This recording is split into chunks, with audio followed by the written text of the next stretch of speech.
Today I'm going to start a series talking about the moral ethic of consequentialism. Consequentialism basically says that the ends justify the means. Now, most Christians are going to say that, of course I'm not a consequentialist. I don't think that the ends justify the means. Yet, I've discovered that happens to be very untrue.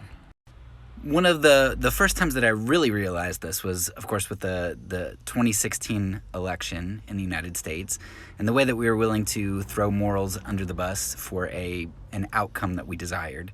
But what kind of prepped the way for me to see that consequentialism was a moral conundrum that I'll call the M.A.S.H baby.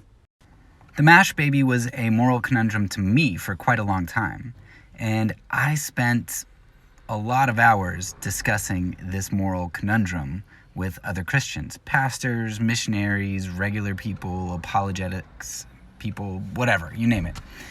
And so the conundrum goes something like this from the TV episode M.A.S.H.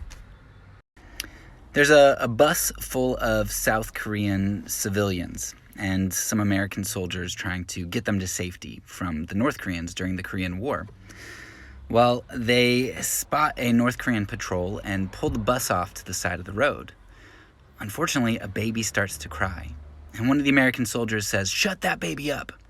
Of course, a mom can't reason with her child and get it to stop crying, her infant, and so she smothers it to death. And the American soldier and everybody else look on and allow it to happen, because they know that sacrificing that one life is worth it to save 50 lives. I discussed this conundrum with probably about 50 Christians, and I only had one say, "Well, of course you can't kill the baby. That's just wrong. You can't murder to do good."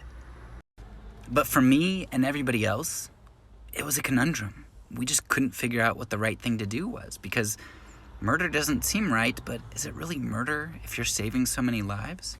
It was realizing my consequentialist ethic and my community's consequentialist ethic in 2016, which started to lead me to reevaluate Jesus' words and his radical teaching, which had never really been radical to me before.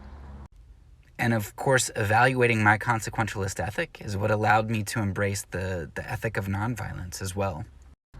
Christendom, and especially American Christianity, is steeped in the ethic of consequentialism.